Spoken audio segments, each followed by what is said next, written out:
This is a place where players can come and get better and be surrounded by an organization that supports you. They're going to have everything they need to be successful. So the Indiana Fever are about to make a huge move in WNBA history. They're not just aiming for one star player, not even two. They're targeting 10 game-changing free agents who could make them serious title contenders. You might be wondering, how can they afford all that talent?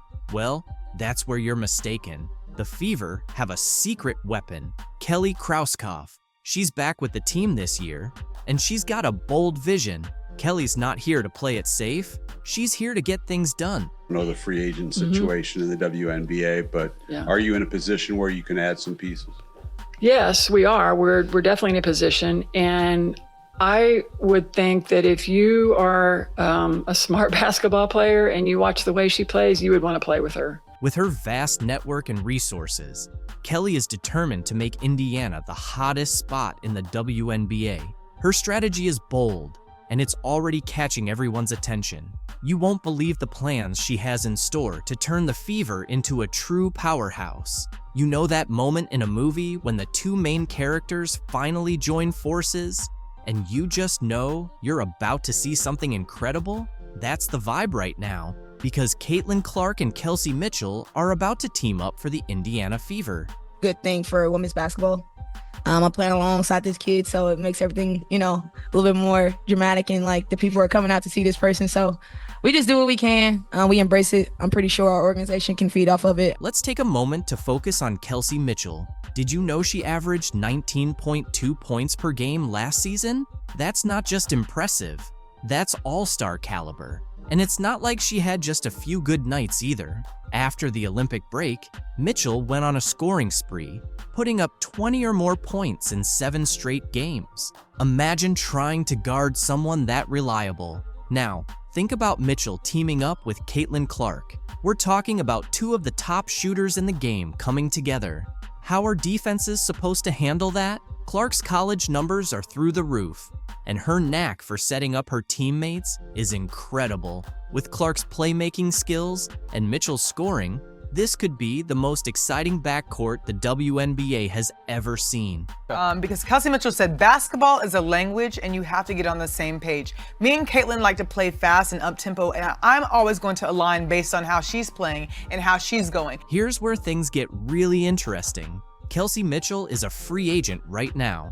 The Fever have to re-sign her, right? But at what price? We're talking about a player who has been the heart and soul of the team. Even the Fever's president said they wouldn't be where they are today without her. That kind of praise doesn't come cheap. So, let's break down what it might actually take to keep Mitchell in Indiana. Spoiler alert, it's a hefty sum. We're talking about a Supermax qualifying offer of around $250,000. That's a big investment, but can the Fever really afford to let Mitchell go?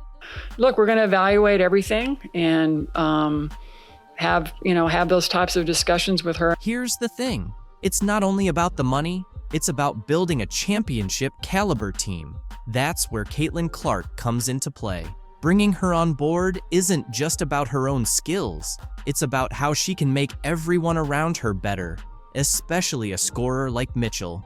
But all signs point to her returning, including her and Clark attending the Pacers and Grizzlies game. You might be wondering if these two can really work together. Won't they end up competing for shots? But that's the best part. Clark isn't just a scorer.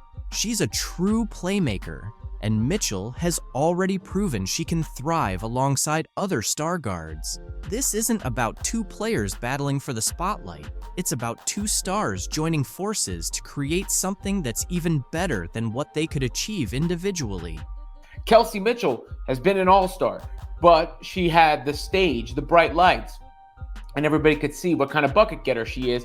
Plus, Caitlin draws the defense. Kelsey gets to go one-on-one and put her... Caitlin Clark's golf debut just made me so upset with the WNBA because the LPGA just did everything that the WNBA should have been doing this season. Caitlin Clark made waves in the world of women's sports, but this time, it wasn't on the basketball court. Her impressive debut at an LPGA Pro-Am event created quite a buzz, leaving both fans and critics amazed. Now, from this event, I have only seen and heard of positive things. I didn't hear one thing about how her fans are toxic. I didn't hear one thing about there being too much spotlight on Caitlin Clark and it should have maybe been on the professional golfers that are there. We didn't hear any of that. While the LPGA rolled out the red carpet for her, the WNBA's lack of response was impossible to ignore. What's really happening behind the scenes?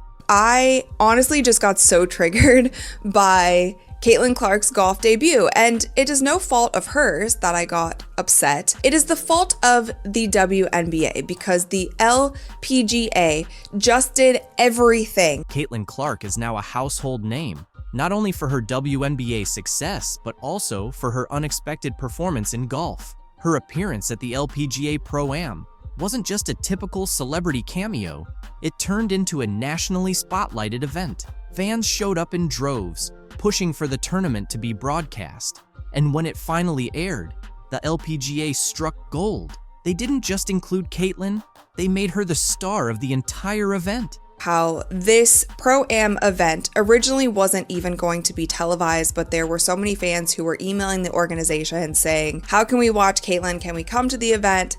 Can you live stream it? All of these things. And it ended up being put on television. Let's break it down. The LPGA didn't just get lucky with this opportunity, they planned it with precision. They paired Caitlin with Nelly Korda, the top-ranked golfer in the world. Think about it, one of the biggest stars in women's basketball teaming up with the best golfer around.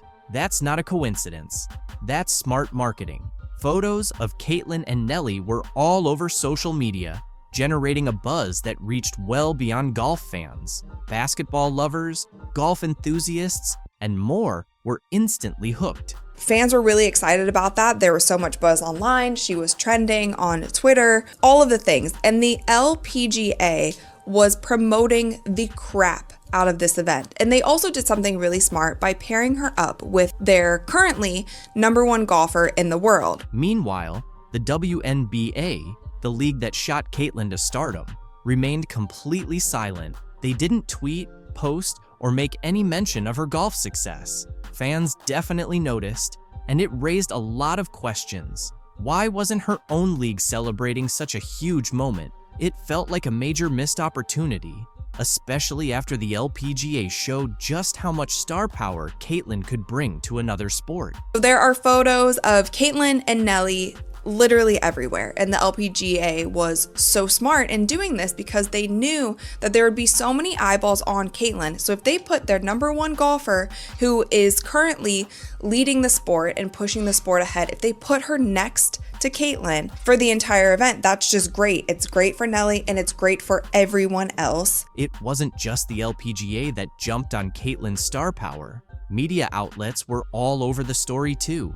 From SportsCenter to Bleacher Report, everyone covered her every move at the event, from her swings to her interactions with fans. Everything Caitlin did became headline news. The LPGA took full advantage of the spotlight, promoting not only Caitlin, but also showcasing their top golfers. It was a win-win situation. In contrast, the WNBA took a different approach. Throughout Caitlin's rookie season, many fans felt the league wasn't doing enough to promote her, despite her standout performances and the clear Caitlin Clark effect on viewership numbers. The league seemed hesitant to fully embrace her rising fame. Critics argued that the WNBA was trying too hard to evenly distribute attention, even when it was obvious Caitlin was the main draw.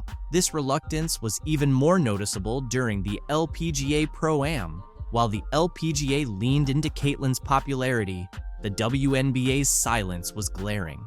Fans didn't hold back, taking to social media to share their frustrations. Many pointed out that this was exactly what they'd been saying all season.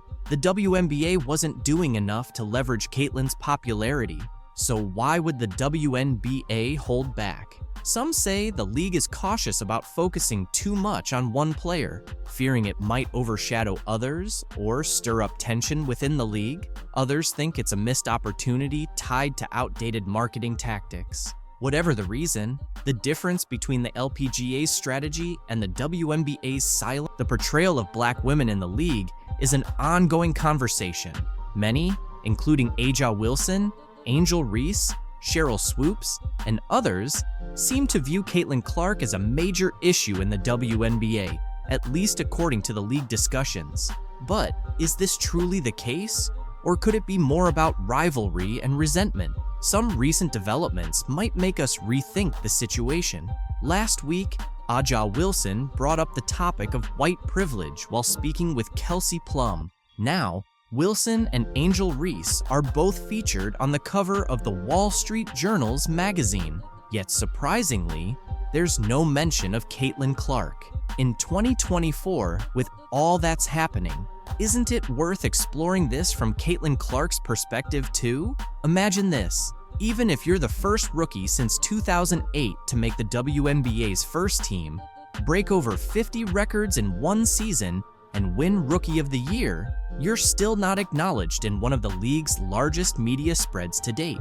This seems puzzling, especially if Clark's success is arguably central to the article's theme.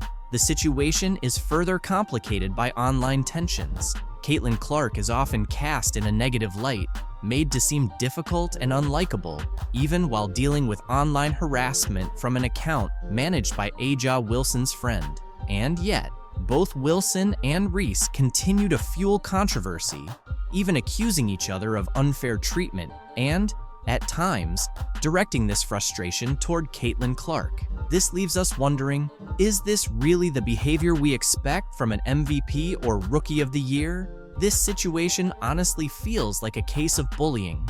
It's the peak of first world issues, showing a lack of responsibility and, frankly, Angel Reese's lack of consideration. Watching this unfold is mind-boggling. You're right, it's easy to see how she comes across if you have even a bit of self-awareness. Honestly, if I were another WNBA player without Caitlin Clark's visibility, she wouldn't be my concern. She isn't the problem here. More people are starting to catch on. Caitlin Clark was never the issue. Her critics were the ones using her name for attention whenever things didn't go their way. Those same athletes, analysts, and experts quickly make noise when they feel slighted, then claim Caitlin Clark is the root of it all. But here's the truth. The issue might actually be Angel and Aja, not Caitlin. It's worth asking, who's really harming the league's reputation? Angel Reese or Caitlin Clark? Because, once again, it's Reese's unlikability that seems to be hurting the league's image. Caitlin, on the other hand, is generally well-liked and doesn't flaunt privilege or entitlement as if she's something special. People from all backgrounds are beginning to notice this. You made a great point. Caitlin Clark is helping drive the league's success and bring in money, while Angel Reese's behavior might be doing the opposite. The WNBA doesn't seem to be catching on, but the fans certainly are. Yet, we're still being told to embrace both Angel and Aja as league icons. But do they even realize who they're trying to promote? I get it. Aja Wilson is undoubtedly one of the greatest players, a true icon who will likely be in the Hall of Fame. Her stats alone speak to her greatness, and that's worthy of respect. But as I look deeper into this and see more of her behavior, I can't ignore a hard truth. She's becoming more and more unlike. A surprising figure has come forward to support Caitlin Clark. While she's been celebrated by many NBA greats, the response from the WNBA community has been mixed, often marked by envy instead of respect. It's an unusual dynamic that brings attention to the difference in how men's and women's basketball players view Clark's impressive rise. On the men's side, one of the first to openly back her was none other than Stephen Curry. You can't help but watch when she plays, where she's shooting from, the range, the confidence, the flair, like she's a performer. Curry, whose long-range shooting has transformed the NBA, sees a lot of his own style in Clark's game. In an interview, he shared that while her shooting range and style are clearly similar to his, focusing only on those aspects takes away from appreciating the rest of her game. I saw somebody break down the release time, which is pretty much identical to mine. Curry was quick to note that although Clark's shooting grabs the spotlight, her full skill set is what truly stands out. Her court vision, passing, and ability to consistently fill up the stat sheet show she's a well-rounded player. It's crazy though, just because her shot it's like that, it's at that level. But if you really watch, like her floor game is as impressive, so it's kind of the total package. He described her shooting ability as her superpower, but emphasized that it's her entire skill set that truly sets her apart. LeBron James, another NBA icon, shared a similar sentiment, voicing his admiration for everything Clark has achieved on the court. Caitlin Clark is the reason why a lot of great things is going to happen for the WNBA. But for her individually, I don't think she should get involved on nothing that's being said. Just go, have fun, enjoy. After watching Clark dominate the scoreboard in an NCAA tournament game, LeBron James couldn't help but see similarities between her and himself. Just as he did early in his career, Clark has often shouldered the responsibility of leading her team to victory, single-handedly shifting game momentum.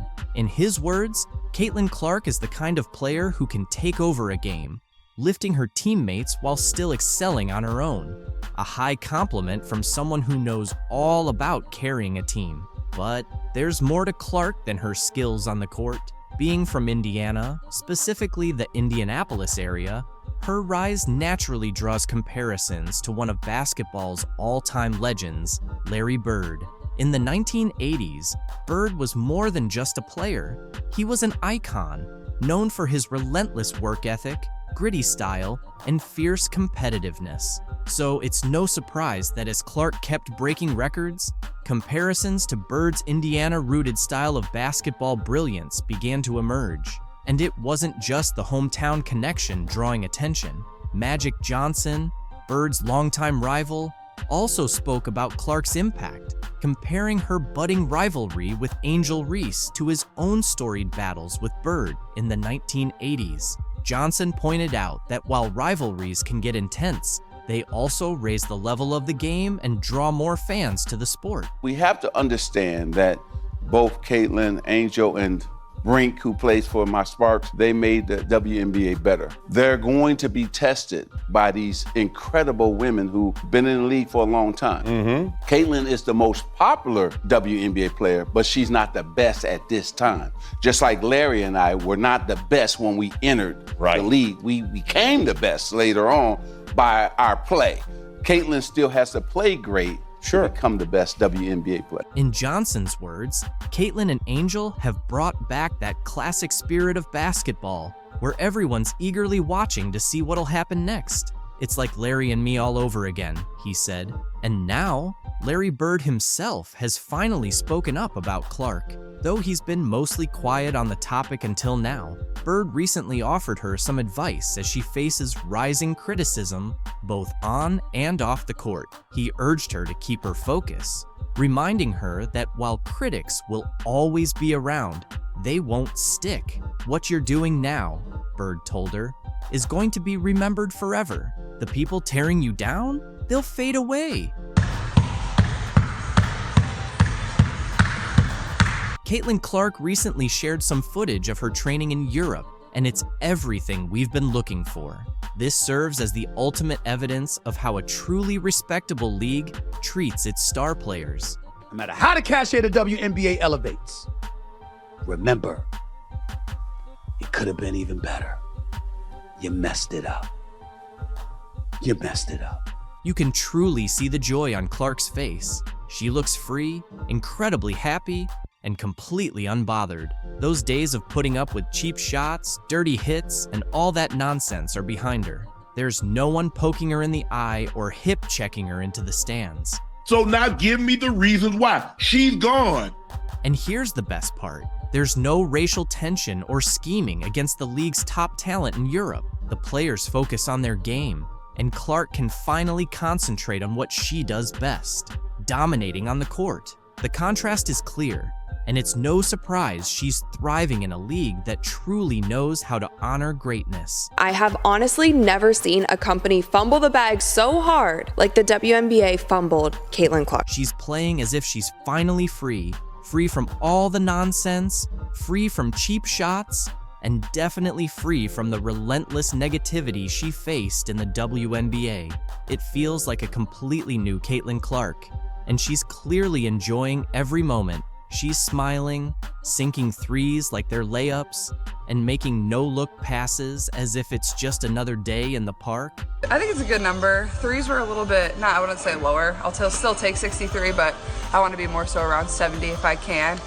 81 mid-range is really, really good. There's no fear, no hesitation, and no worrying about getting smacked in the face or having someone try to take her out. In Europe, they truly appreciate talent. They love and celebrate her. She's not dodging elbows or dealing with dirty looks anymore. Finally, she's being treated like the superstar she is. It's as if she's escaped a nightmare and landed in a place where basketball is celebrated. And it sucks that so much of it was riddled with so much drama and so much negativity and so many mishaps. You know who's really losing it? The WNBA. That's right. The league that thought they could just sit back and let Caitlin Clark get poked in the eye, body checked and disrespected day after day. Now they're complaining about losing their star, but let's be honest, it's their own fault. They made it unbearable for her. How many times did we watch Clark take a cheap shot while the referees stood by without taking action? And what did the WNBA do about it? Nothing.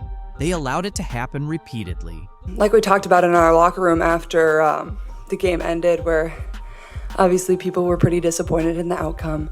Here's the thing.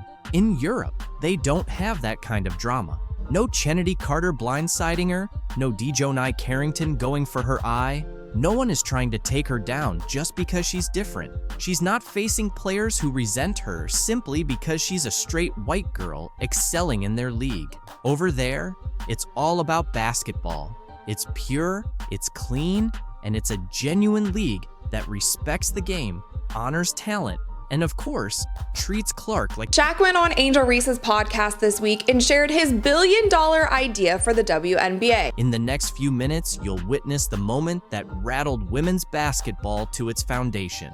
We have Shaq, Angel Reese, and a whole lot of uncomfortable truths to unpack. Bro, a pretty girl dunking on the rim, I'm watching that all the time. You laughing. My man is not turned on by no woman that's dunking. It ain't about being turned on. It's about seeing stuff that you're not supposed to see. Here's what's ahead. We'll reveal the exact words from Shaq that made Angel uncomfortable, showcase the statistics that support his claims, and explain why this one conversation could potentially alter the future of the WNBA. Stay tuned, because this is going to be intriguing.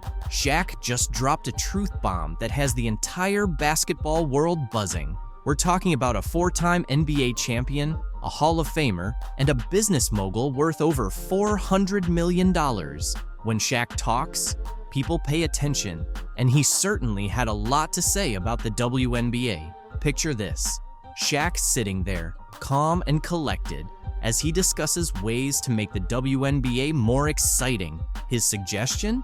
Lower the rims. Let's roll the first clip. In women's beach volleyball, let's just say the net is 10.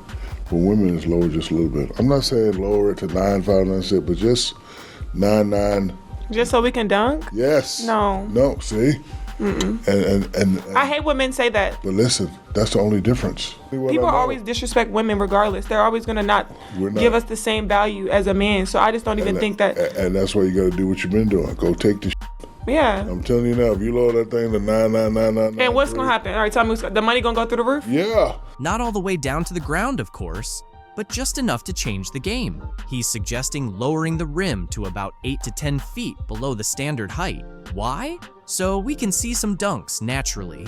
You might think that doesn't sound too bad, but here's where it gets interesting. Sitting right across from Shaq, Angel Reese isn't on board with that idea. She fires back. making some compelling points about respecting women's basketball. I feel like it still wouldn't be good enough. It's never good enough for a man. People always disrespect women regardless. They're always going to not give us the same value as a man. So I just don't even think that. She then addressed the issue of people not tuning in to watch the game. Yeah. I'm telling you now, if you load that thing to 99999. And what's gonna happen? All right, tell me, the money gonna go through the roof? Yeah. We don't even have the people don't even watch the game. You can feel the tension rising as Angel contends that lowering the rim is outright disrespectful to female players. But Shaq wasn't finished. He delivered a real knockout punch. We don't even have the people don't even watch the game. Because I don't want to use the B word. Unless it's certain people playing. It's like you're watching like a high school game. He looked Angel in the eye and compared the WNBA to high school basketball. Yes, you heard that correctly. Shaq stated, and I quote, "It's like you're watching a high school game." Can you imagine the collective gasp from WNBA players everywhere? Let's break this down for a moment. Shaq, one of the most dominant players in NBA history, just suggested that the highest level of women's professional basketball is comparable to high school boys' games. That's not merely a critique. It's a full-blown slam dunk of criticism. Shaq, he was trying to teach Angel Reese how to make the WNBA more entertaining. So people might actually watch the product. And Shaq is qualified to do so. During his NBA career, the dude was a brilliant marketer. He knew how to be entertaining while also being dominant on the court. There was a reason that every member of the media was waiting by Shaq's locker after games. They knew he would deliver the best sound bites. They knew he would give the most entertaining interview. You might be curious about how this will unfold. On one side, there are people agreeing with Shaq, believing he's just voicing what many have been thinking.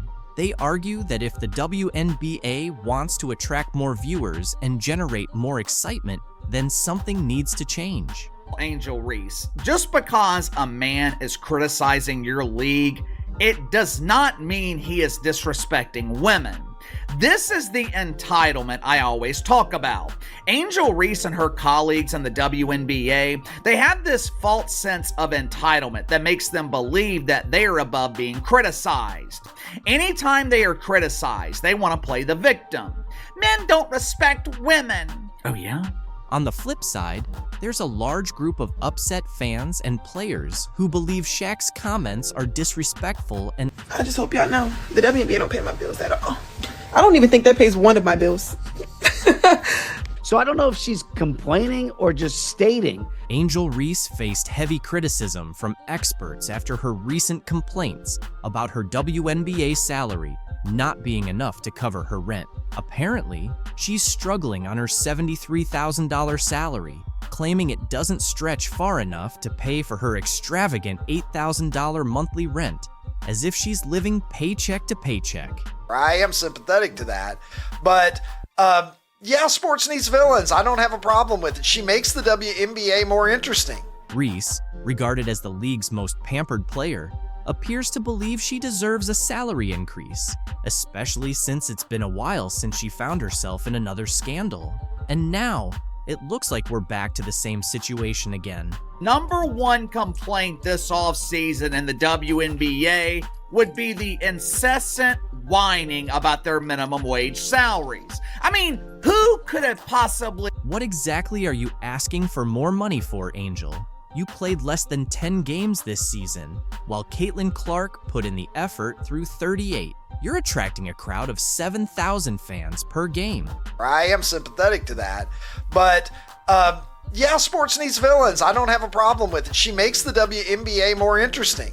And somehow, you expect to earn paychecks on the level of LeBron James? Let's be honest, it seems like you're more focused on your image than the game itself. Angel Reese, who calls herself the face of the WNBA, is acting as if life is incredibly unfair to her. She's making a WNBA salary of $73,439, but still has the audacity to complain that it doesn't cover her $8,000 monthly rent. Now these complaints are coming from the star. That's right. She's living in a place that costs $96,000 a year and then wonders why her finances don't make sense. I mean, How out of touch can you be? It's almost like she's forgotten basic math. Spending $8,000 a month isn't just rent, it's a lifestyle choice. The average person in Chicago, where rent is around $2,000, would be laughing in disbelief at these complaints. Most people can't afford to spend their entire paycheck on a luxury apartment and then complain about it. Yet here, we have Angel Reese playing the victim while the rest of the WNBA is out there hustling just to get by. The audacity is off the charts. Hand pays them bills, baby. I just hope y'all know the WNBA don't pay my bills at all. I don't even think that pays one of my bills. Literally. I'm trying to think of like my rent for where I stay at. Let's not even dive into her financial choices. With all the money she's making from endorsements, sponsorships, and her podcast, you'd think she would realize that renting an overpriced place isn't the smartest decision. But instead of making wise financial moves, like buying a house or investing, she seems to be spending money faster than most people can earn it. What's her plan exactly? Is she just waiting for a magic fairy to come and solve her problems? I don't even know what salary. Does it really? You don't even. Yo! I'm living beyond my means! It's like. It's both hilarious and sad at the same time. She's in a position to be a real role model for her fellow WNBA players, many of whom are genuinely struggling to make a decent living.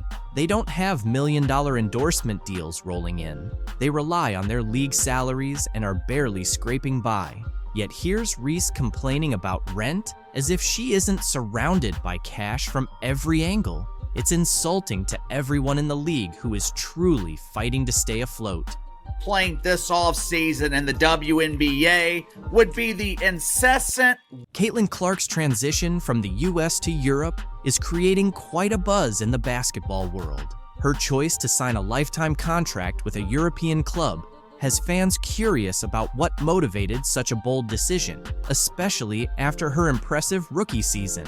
From deep three-pointers to record-breaking assists, Caitlin quickly emerged as a star in the WNBA. However, her journey in the league wasn't as smooth as it seemed. In interviews, Clark opened up about the challenges she faced both on and off the court. One of the toughest parts of her life as a professional athlete was the pressure to always be on. She mentioned that there are days when she simply doesn't want to engage with anyone. When someone comes up to you, that's their 10-second interaction with you. So you smile and try to be kind, but sometimes you just want to be normal, she shared. Caitlin's rookie season was physically demanding. She faced aggressive defense and often felt like she was targeted by opponents pushing the limits of fair play. Hard fouls and elbows became all too common, yet she kept her composure, accumulating assists and points while setting records despite the relentless pressure. Additionally, as a young white player in a predominantly black league, Clark encountered subtle but uncomfortable moments from both fans and fellow players. These factors weighed heavily on her and played a role in her decision to seek new opportunities overseas. In Europe, she saw not only a fresh start, but also a chance for personal and professional growth. Playing in a different league would provide new challenges without the constant scrutiny she experienced in the US media. While some critics argue that Clark's move might be premature, others view it as a calculated decision to prioritize her passion for the game without the distractions she faced at home. As Caitlin embarks on this new chapter, she leaves behind a complex legacy in the WNBA. Her talent and determination are undeniable.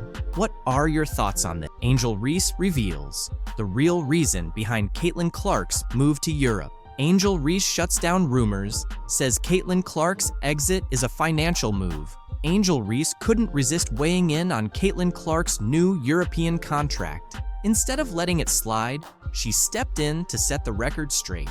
What the is that headline all about? Yeah. She is the worst basketball player. In the WNBA, this is pretty unprecedented. Someone so set on stirring the pot. Reese, still tangled up in her own steroid controversy, took a jab at Clark, suggesting players are just in it for the money and using racial issues to gain sympathy. People talk about Caitlyn getting hate, but someone sat down and spent hours putting together an 8-minute video with interlude clips all to trash Angel. Why? It's obvious Reese is targeting Clark here. The surprising part is that Caitlyn has never said anything negative about Reese or any other black player. But today, I can't help but feel that some people don't really deserve the silent treatment. Blah, blah, blah. From Angel Reese. It's pretty clear that Caitlin Clark heading to Europe isn't just about exploring a new scene or picking up a different paycheck. It's more about escaping the toxic circus the WNBA has turned into. On the surface, the WNBA might seem like the perfect fit for a player like her, someone born to dominate, but in reality, it was becoming anything but ideal. Instead of just focusing on her game, she was constantly dodging scandals and skeptical looks like it was all part of the game plan. Entitled players in the WNBA just can't seem to understand is, you get what you put in, and right now, you are getting exactly what you deserve. And why? Because she chose to stay quiet while others tried to paint her as some kind of villain. Some of her own fellow athletes, along with a few media voices, went as far as to label her a racist. Honestly, where do they come up with this stuff? But Clark, always level-headed, didn't take the bait. She didn't waste her time responding to these absurd accusations. She just stayed focused on what really matters, basketball. Yet the drama surrounding her only kept growing, like a bad reality show storyline. So I think it's really just the fans, her fans, the Iowa fans, now the Indiana fans. Then Alyssa Thomas, clearly not interested in keeping the peace, decided to stir things up even more. She publicly blamed Clark for racist comments made by her fans. Yes, you read that correctly.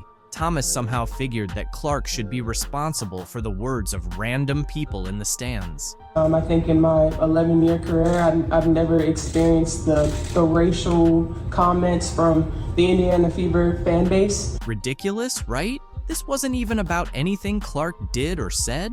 Nope, Thomas seemed more interested in redirecting attention away from her own struggles. She bundled up her frustrations, jealousy, and whatever else was going on inside, wrapped it in an accusation, and tossed it right at Clark. And then she had a press conference where she cried and everybody's so mean to me. Well, she's continued the stupidity. I mean, she cheered on her teammate as she shoved Caitlin Clark, knocked Caitlin Clark in the head, and a bunch of other stupid stuff. The thing is, Caitlin didn't have to do anything wrong to end up as a target. The love she was getting from fans, her name popping up in every highlight reel and headline, that alone was enough to spark jealousy in the WNBA. And it wasn't just random trolls online, it was some of the very players she shared the court with. Instead of celebrating her success, wow, people are done with NaLyssa Smith. Traitor, get her off the team. Adios amigos, as that guy said. NaLyssa Smith, the star of the Indiana Fever, might actually be at the heart of the team's struggles. Hard to believe, right? You're probably thinking, wait, isn't she one of their top players? Well, get ready because we're about to dig into what's really happening with the Fever. So, what's going on with NaLyssa Smith? And why is her future with the team suddenly uncertain? We're about to dive into all the details causing a stir in the Fever's locker room. But here's the twist. It's not what you'd expect. The reasons behind this surprising situation are going to catch you off guard. You know, I believe truly in my heart that connected teams are winning teams. And so people who fit, players who fit the culture of the Indiana Fever and where we are and where we're moving towards. You know something's up when a new coach starts emphasizing culture and everyone embracing their roles, right? Well, that's exactly what happened when Stephanie White took over at the Indiana Fever. Let's go back to her first press conference. It was all smiles and big ambitions. But something didn't quite add up. White kept going on about building around a core group of 3, and it felt a bit off. Caitlin Clark, a generational player, and Aaliyah Boston, certainly when you think about back-to-back Rookie of the Years and what each of those players have done up until this point for their universities, in the game of basketball, for the women's basketball culture and community. it's unprecedented. And to be able to work with those guys and Kelsey Mitchell, who I think has weathered the storm of Indiana Fever basketball, and I felt like had the best year of her career, this year. And really, when you think about teams, you think about a core three, right? You think about a big three, and to be able to work with that big three. But wait a minute. Where does NaLyssa Smith fit into all of this? You'd expect a former number 2 overall pick to be front and center, right? But no, Smith's name didn't even come up. You might be thinking, maybe she just forgot to mention Smith.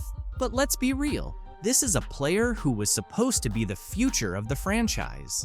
We want players that will fit in seamlessly with our core three, which includes Kelsey Mitchell. We want players to fit in seamlessly with the core three. We want players that will play a role and will embrace their role. And we want players that will fit in with the culture and the team. The new coach kept emphasizing words like unity and commitment. Pretty subtle, right? It felt like she was sending a message without saying it outright. But White didn't stop there. She kept talking about what she wants in a player. She made a point of saying that success isn't just about individual talent. It's about a team's willingness to go to battle together every single day. Is it just me? Or does that sound like she's taking a direct shot at someone? Because every single thing that she described wanting to build around Kelsey Mitchell, Caitlin Clark, and Aaliyah Boston is the opposite of what NaLyssa Smith is. It gets even more interesting.